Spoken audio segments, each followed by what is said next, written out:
Hey everybody, how's it going? Christian from Treasure Town here, and today I'm with Chris Tisdale. We're going to be talking about the future of coins, whether coins are a good investment, how they'll continue to evolve, what's popular, what's not that popular, if there's any new products from the mint or potential for new products from the mint, that sort of thing, as well as kind of comparing it to some other hobbies or areas of collectibles. So let's go to that conversation. Hey everybody, how's it going? Christian from Treasure Town here, and today I've got Chris Tisdale from CoinTable with me. We're going to be discussing the future of coins, where the markets are going, kind of some thoughts on what the mint might do, how the collecting scene is going to evolve, and a lot of different topics. But so glad to have Chris Tisdale on today. Glad to be here. Thanks, Christian. And yeah, I mean, I figured we'd just kind of get into it. I appreciated hearing your origin story last. And for the viewers, we're going to be doing a series of like high level. Chris is a pretty high level coin dealer, and he's got some pretty good energy and qualified opinions. So I guess the first thing that I'm going to ask is, where do you think the coin markets are going, kind of in the short term and then kind of longer out? Do you think that we're going to pretty much at a plateau and then going to drop off, or maybe it's a sharp upswing? There's probably a lot of different theories out there, but I'd be curious to hear your thoughts. It's interesting that last part you said about the theories. There are a lot of theories out there. It's one of the things I find the most fascinating about coins is depending on who you're talking to, you can walk into one dealer's coin shop and, he'll tell you that he's busier than he's ever been and he's had 3x growth year after year ever since he started. And then the next coin dealer you walk into tells you that the economy is going to crash and that the dollar is going to crash and the coin business, the hobby's dying. And it's very, very polarizing. My thoughts in general are that the hobby is about, it seems like 10 years behind all the other industries out there as far as technology is concerned. I'm still amazed when I go to a coin show, I find dealers that don't do emails. There's a ton of dealers, they don't do eBay, they don't do Facebook.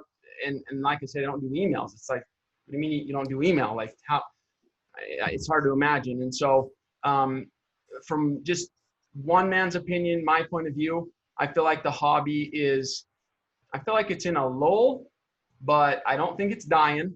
I'm very optimistic about the future of coins. I think that what we're seeing here is a transition or a shift from the way it's always been to the new era, the new age, the internet, basically. Like I say, for some reason, it seems like it's about 10 years behind, but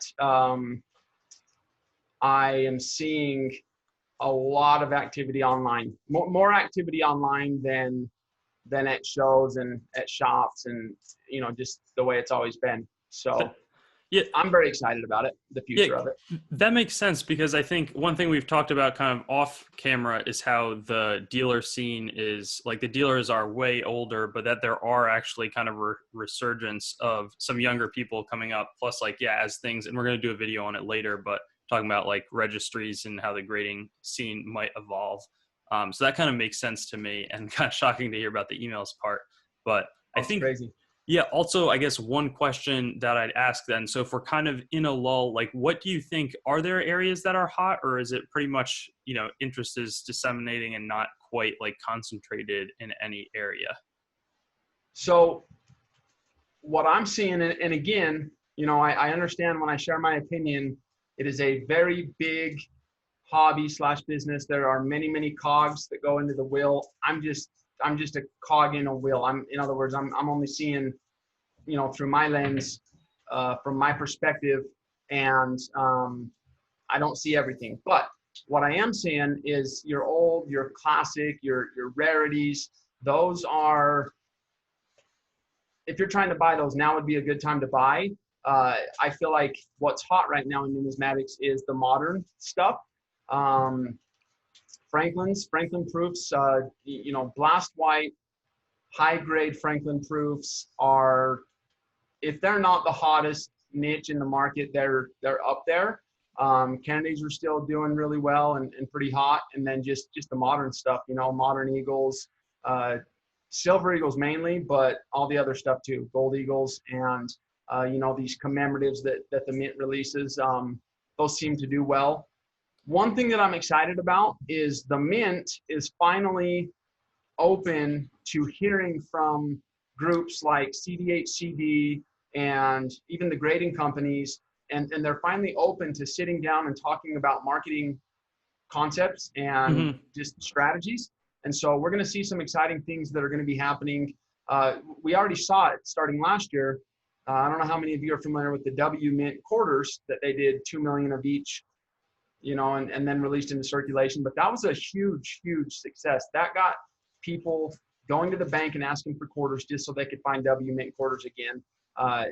It got a lot of people thinking about coins again, which anytime you get them thinking about coins, that's where most of us got introduced to coins at some point or another. And so they did that last year. They're doing it again this year. They're doing they're in the middle of doing the Basketball Hall of Fame coin. I know that there will be some exciting things that are going to be very surprising and exciting with that's coming up. So I'm super optimistic on the future long term.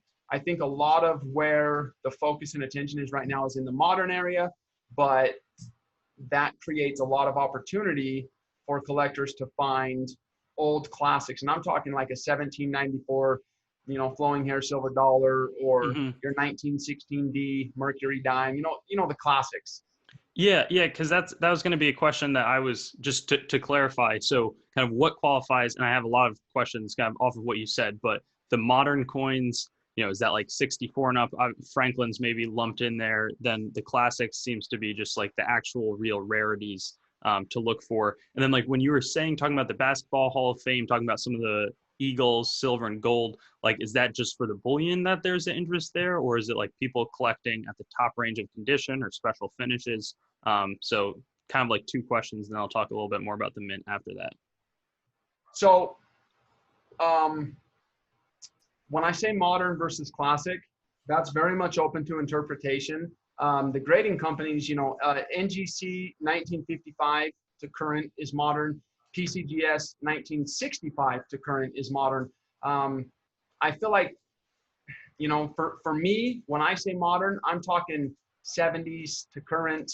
But most coin dealers, if they've been in the game for many years, I feel like anything 1950 to now would be kind of modern. And so I don't necessarily think there's an exact answer to that question. It just depends on who you ask. But like I say, the two major grading companies, they define it completely differently. My definition is like the 70s to now. I would consider, I would consider the 70s to now modern. And then, even though when I, at the same time, I deal in Kennedys and Franklins, and I would also say that Franklins are modern too. So it's a lot of gray area in the middle. Yeah, and then what is it? Is it just bullion on the newer commems, or is there like people trying to compete for 70s and that sort of thing? Good question. Yeah, label chasing. I would say what's driving that market is the competitive registry sets, and the grading companies have come up with, first strike and early release or first, however, they've all got their own little ways that they can add to the labels, and certain labels might come with a signature. We saw on the 2019, the 2019 enhanced reverse proof silver eagle, the first 100 or whatever it was were numbered. And so if you got one of those, then that was worth way more registry points. If it had a signature, it was worth more registry points. And so I think what's driving that modern is not bullion. What's driving that market is not bullion, it's numismatics, and it's because of the label chasers. Do you think that the registry set players? Do you think that, and because I want to talk, but we're, for the viewers, that'll probably come in a few weeks about the registry because there's so much to unpack there. Do you think the label chasing is actually a harmful thing? Like, is that a good thing? Or because I feel like sometimes people will come in the coin shop and they've paid up huge markups for a nice label, and then, there's maybe a little bit of added value, but like there's a whole thing about a lot of people were probably burned by kind of predatory coin companies, like just way marking up stuff. Like, do you think that that's going to hold long term? Is there the interest to drive it? I know that from the perspective of being in a coin shop, it's tough when you see somebody walk in there with a coin they bought from a late night cable television show, and they paid a huge premium because they expected it to be valuable, be based on a certain label, based on what a certain sales guy told them. But I don't know that it's detrimental to the hobby. it's a tough one. I go back and forth a lot on that because, you know, that's the kind of thing where if it wasn't for those late night coin sellers, if it wasn't for the market makers, I don't know that this hobby would be any. Well, I mean, I know for sure it wouldn't be where it is today. They're literally the ones making markets. If I'm the person who bought one of those labels from a late night television coin selling show, what if I take it into a coin shop and they're like, yeah, you know, to us that label doesn't mean anything. We'll pay you the bullion. I probably either A, wouldn't sell it, or I would maybe not buy. I would maybe sell it and then not buy anymore from late night cable. And so to me, I look at those types of things as learning experiences. It is unfortunate when somebody loses money, always. So essentially what I'm getting at is I personally can't label it as good or as bad.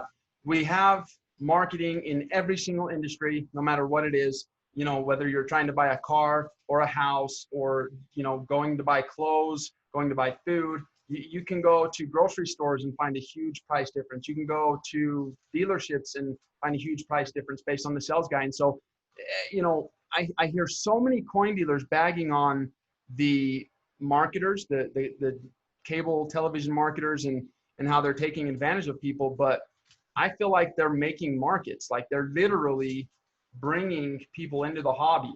And so if I owned a coin shop and somebody came in, some little old lady came in, she had a coin, she bought, you know, paid, let's say she overpaid for it based on the label because of a sales guy on TV. I would educate that lady, and my goal with her would be to turn her from a bitter, oh, that was a terrible negative experience. My goal would be to have her feeling pretty comfortable by the time she left. I would educate her, and I would maybe point her in the direction of, I would probably sell her some stuff and do it at the right price, you know?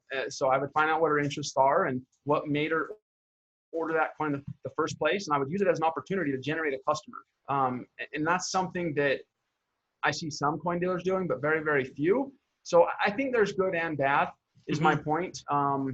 As far as the long-term value, I do not see those labels holding up. I do not see them holding value or maintaining value. In fact, you can go back on my channel. I released a video. I think it was either in November or December, and it was specifically stating, I came out on the record. I said, look, the 2019 enhanced reverse proof Silver Eagle is going to crash. It's going to crash hard. It is so overinflated that it's ridiculous. And I called it. The numbers are exact. I was 2 weeks off. It happened. It took two more. So I gave a specific time frame in there, and it actually took 2 weeks longer to happen. But I got totally destroyed in the comments. Yeah. And I mean, I seen it coming. We've seen it happen so many times with these new mint newly items that are released from the mint that it's just cyclical. Yeah. So I don't call it good or bad. It has both, because, you know, I sit here and I tell you about how they're bringing people into the business. There's also, I've seen some outright terrible, like you're taking advantage of people by selling them this item. And so it's not right or wrong. I'm not the judge. I try to just take every single interaction that I might have with the collector and use it as an opportunity to generate a customer or to build a relationship that might lead to having a customer, if that makes sense. No, that makes sense. And then in terms of kind of what you were going back to what you were talking about before with like new mint programs, I think to the best of my knowledge, I don't know it that well in Britain, they're constantly doing programs with like releasing a ton of different varieties of coins. And I think they're also at different rarities. I don't know how expensive it would be for the mint to do that, but like, do you think that would be something that would be interesting, you know, going beyond just a W mint mark, releasing a few alternate back versions on the quarters or the dimes, that sort of thing? Or like with a different figure instead of Roosevelt, to like have 98 or 99% of them be Roosevelt, and then like 0.5% being, you know, two coins that each have a way smaller mintage. Like, would that be interesting, or do you think that would just be turn into another one of these label type things that isn't really all there? I think it'd be an awesome idea. I've never even thought of that. I've never heard anyone come up with that. I think, look, anytime you have something like, I mean, I could compare that to the W quarter. It gave people something to chase, something to go where they could literally buy a roll of quarters for $10.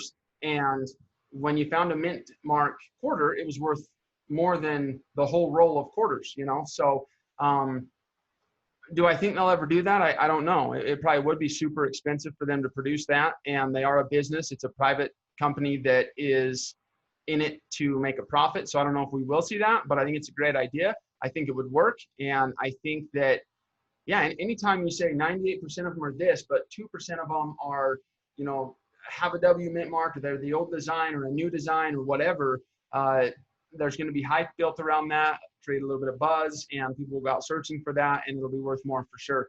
So I don't know if we'll see that happen, but we are starting to see that, like I say, the mint is open and being more open and actually implementing a lot more of these things to create excitement for collectors.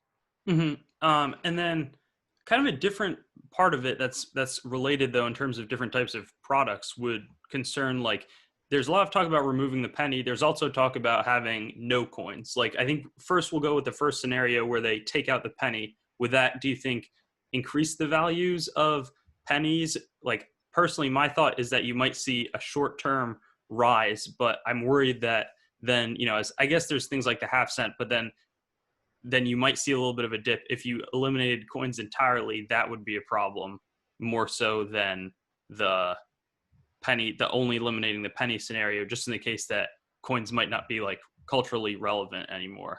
And I don't know how real of a scenario that is, but it definitely plays into the future of coins. Okay, first on the penny, you know, they've been talking about eliminating that for so many years. I literally, the very first year that I got into the hobby, I have a good friend named Justin who that's kind of his specialty. He specializes in wheat cents.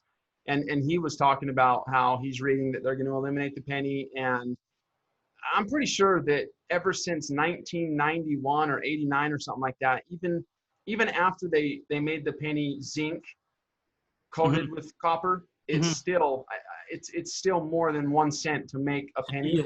Yeah. It has been. I don't see them eliminating the penny. I feel like if they were going to, they would have done it by now.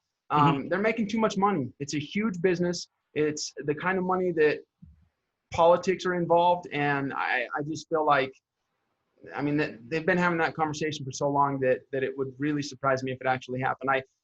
So I would say there's a small chance. If they did eliminate just the penny, then I think, you know, I don't know that it would affect values. Based on what I'm seeing, outside of the silver dollar, the penny is probably the most popular series for classic coin collectors. And I don't necessarily think that would change just because we don't have pennies for commerce anymore. Maybe in like 1,000 years or something, when people like, okay, let me be realistic. Maybe in like 100 years, when it's a new generation that never saw or handled or grew up with pennies or anything like that, maybe then you might see interest waning, but I think it would take a really long time. As far as them doing away with coins altogether, I don't see it happening. I think it's a lot of, I just don't see it happening. The mint is too big. It's too big of it's too integral in our system, essentially. I don't know how educated anyone is about the gold dollars, but I mean, taxpayers paying, gosh, I forgot the figure, but I mean, it's an astounding figure just for those gold minted coins, the $1 modern gold coins to sit in huge warehouses, stacked up to the ceiling on shelves in bags, because nobody likes them, but the mint's making money, and they get made anyways, and then the taxpayer has to pay to make them and then pay to store them. And so it's a huge business, and it's so big that I don't think it's going anywhere. That's just my take. I could totally be wrong. If it did disappear, same thing there. I mean, I think coins are always going to be important for the most part. I know me personally, if I'm holding an 1865 proof, you know, seated, if I'm holding an 1865 seated proof, I'm thinking to myself, all right, this is back from when Lincoln was alive. And I'm thinking about what was happening to this country and the process it was going through in 1865. So I think they're historical, and I don't think the interest would go away. I think long term, the values would probably go up. But that's kind of anyone's guess. That's a very complex scenario that has so many.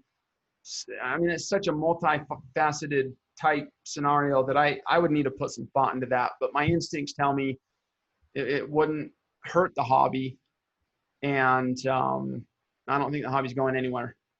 Just my Definitely. thoughts. Here's another idea that just came into my head right now. Do you think the Mint would ever consider like doing some limited runs of like 2 or 3 cent coins or 20-cent coins, kind of just as throwbacks, but with a modern design on it? In my opinion, I think we're a long ways off from that. But I never thought the Mint would be open to saying, okay, guys, yeah, we'll buy into this whole American coin search or American coin hunt, whatever. The Great American Coin Hunt, I think, is what it was coined or termed last year. Yeah. I never thought I'd see the Mint go out of their way just to put W's on 2 million quarters and then mix them in with the D's and the P's and disperse them that way. So I think we're a super long way from that. But I mean, the more marketing and the more stuff they do like that, the better, in my opinion. So maybe. Yeah. And then this one also, this is kind of the not over talked about, but I bet you'd have some interesting perspective on it, is like, are new collectors coming in and kind of where are they coming in? I kind of heard something that I thought was interesting. Like, doesn't really matter. It's great if you have kids who are interested, but if you get somebody hooked on coin collecting when they're 45 or 50, they're probably going to be a collector for 30 years, probably on average. So it's not like a huge thing about marketing to kids. Obviously, that would be great. And I would assume like there's all this stuff like YouTube's obviously easy, but then there's lots of communities on specific coin forums, Reddit, Discord, like all over the place. So just kind of like, yeah, what's your thoughts on our new collectors coming in faster than are they replacing? So I think that for any coin dealer out there who says the coin hobby is dying, they're just not on the internet. That's just my honest to God thought. I started becoming active on Instagram in it was either 2017 or 2018, and I was wowed. I mean, I was literally wowed at a couple of things. Number one, the number of young numismatists out there, and number two, how sharp they are. Like it's a whole new breed of coin collectors, flippers, dealers, guys who specialize in getting stuff upgraded. They specialize in toned coin. Well, whatever it is, they're sharp and they are there. So you just need to go to, in other words, if you're sitting in a coin shop and there's only old people coming in and you're like, oh man, all these people are old, they're going to die, the hobby's dying. No, you just need to find the younger kids where the younger kids are. That's why I've become a lot more passionate about putting stuff on YouTube and putting stuff on Instagram, is because the people are there. In my opinion, they're there. The collectors are there. The dealers are there. The people who don't even know that they're interested in coins are there. You just have to be proactive. And so I like to create content. And what I've found is that so many people that you would have never guessed are fascinated by coins. I get DMs every day from people that are asking all sorts of questions. And it's funny because I feel like it's in people and they don't even know it. Like myself personally, I walked around until I was, I had to have been 28 years old. And all of a sudden, and I didn't even know this industry existed. I had no idea I was interested in coins. I didn't even know it was a thing. And boom, it took, an article one night and then finding a silver diamond, a silver quarter. And that was my whole life path from that point on. So I think there's a lot of people like that out there. We just need to reach those people where they reside. In other words, they're not going into coin shops a lot of times. They're on the internet in a lot of those places that you mentioned. Yeah. That's an interesting perspective. Yeah. I think you're definitely right about that. I know in the coin shop I work at, it's mostly a buying location. We're selling very few coins to walk-in people, just because the market's online. I don't think that that's new news to anybody, but there's all types of people at different levels and interest in coin collecting come in. So I figure it's good to mention. I guess I wanted to ask kind of one more question about the future, and then turn it over to you if you have any closing thoughts that you think are important. But the question is, do you think that there's competition from other, in the back, I have some bottles, I have some rare trading cards, there's sports cards, sports memorabilia, there's paintings, cars, like all sorts of different things that people collect. And do you think that, I know that cards are really hot right now, but is that going to bring up coins with it? Or do you think people are kind of jumping ship? I know that coins is a relatively expensive game, I think, when you compare it to a lot of the other hobbies out there in terms of the sets you can put together. But yeah, do you think that those would detract from coins if they take off, or kind of help them out? I feel like it's a very interesting question, and it just so happens it's a very fascinating question to me. I think that I know what my instincts tell me, and I'll get to that in a second, but I want to share something. There was a coin show here in Salt Lake City this weekend. It was a local coin show, and one of my buddies, Justin, he went to the coin show. He bought a table so that he was an actual dealer at the coin show. He had 3 tables, and he put cards in 2 of them and coins in the other one. And, I was like, I mean, I could see it maybe, but I was like, yeah, it's risky, before the day started. But I'm pretty sure he stayed consistently busy. And when I say busy, I mean, there was always somebody at his table, and they were looking at cards, touching cards, holding cards, buying cards. And if I'm going to take his word for it, he crushed it at that coin show. So I don't, I did see that happen, and I saw it this weekend. And then I know on day 2, there were people that were at the coin show just for coins who actually came back just to sell him cards or just to buy cards that they looked at the day before. And so is that poaching, or is that taking somebody that was in the coin hobby, and are they going to switch over completely now? I don't think so. One thing I've learned, and anyone who listens to any of my content, I talk about abundance a lot. Yeah. When I say abundance, I mean it. I truly mean, like, there is so much abundance out there that it's hard to get your head around it. And so I think that you just have niches, you got the bottle collectors, the bottle cap collectors, the rare art collectors, the card collectors, coin collectors. I mean, there's so many types of different collectibles. There always has been. We're seeing a shift right now with sports cards and other types of cards where, in my opinion, it's shifting from a hobby to culture. And I see a lot of investing, like literal investing happening with cards. And, Forbes magazine, they've ranked sports cards as the #1 performing investment 4 years in a row now. It outperformed the stock market, any certain stock, and I mean, all of it. So sports cards might be a little different in the sense that there's investors' money. Like it's crazy. I mean, it's literally, as soon as I feel like I've got my head around it, like how crazy it is, I see more stuff, and it continues to just wow me every day. So I think it is kind of one of those things where the rising tide, however that saying goes, I don't think that, just because one of them gets more popular over there, it's going to bring this one down. I just think there's so much abundance everywhere that if people focus on doing what they like and they develop their eye, there's value everywhere is my opinion. And you mentioned something about coins being a little more expensive entry point. Cards have become grotesquely expensive. I'm talking just, I mean, it truly is baffling. So if I ever thought coins were crazy, cards are about 1,000 times crazier. And it just goes to further validate my thought and belief that abundance is everywhere. And there's so much abundance that you can't even fathom. So no, I don't think it's going to take from one just because one's outdoing the other. I think that it's all just doing this as our community grows and, the economy grows. And I think everything just moves in that direction altogether. Some things outpace others, but it's all moving in the same direction, in my opinion. Now, there are micro markets or specialized niches where you have cycles, but everything is cyclical. So in my opinion, that's kind of what it is. It's all heading in the same direction. It just has its own pace. If that answers, I hope that answers the question. No, definitely. And then I guess before we close, because we touched on it a little bit, but for people who stuck around, like we're saying that as a prediction, not investment advice necessarily, but coins is kind of on a steady path up, but not going to be crazy movements compared to maybe some other industries. That's kind of what I'm sensing.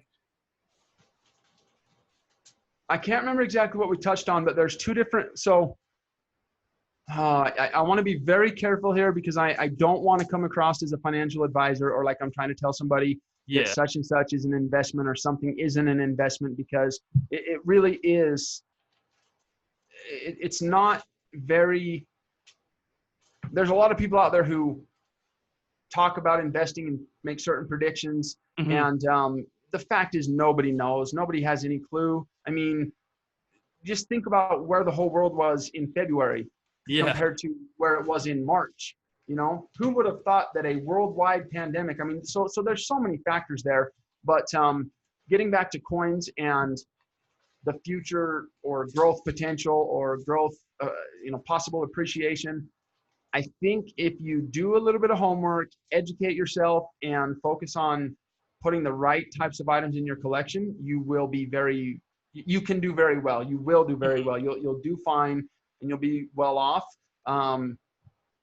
There's a lot of money in the modern coins right now, and so if for me personally, just my opinion, if I was buying coins looking for or hoping for long-term appreciation, Mm-hmm. I would stay away from the modern market 100% completely. I would buy real coins like,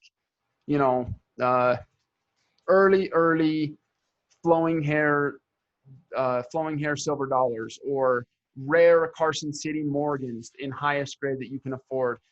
Key dates, rare date, Carson City, anything actually is Mm-hmm. always super popular.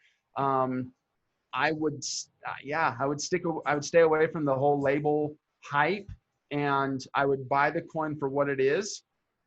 And I would stick with the classics. Your 1916 V Mercury dime, I believe, is always going to be popular. Your 1955 double dot obverse cent is always going to be popular. 1794 flowing hair silver eagle. I mean, and I know people say, oh, that's a $250,000 coin. True. So if you're not in a position to go out and buy that, well, then just find something that you can buy and buy it in the highest grade possible, but also develop your eye so that when you're looking at those grades, you don't have to just rely on the label. You can buy it based on the actual coin, and just try to find the best one in the best grade that you can afford, and start there. That's where I think you're going to see appreciation. I can certainly tell you that's where the market is down right now, at least based on my view. Awesome. Well, I mean, yeah, thanks so much for coming on. Make sure to check out Chris on Cointable, Chris Tisdale. He's got Instagram. It should be up in the video layout. But anyways, thanks again so much, Chris. And I'll look forward. We're going to chat and do another episode about the top pop and registry set collectors. We talked about that a little bit, but we're going to delve in because it's definitely something Chris knows a lot about. So I'll see the viewers on that one. And thanks again.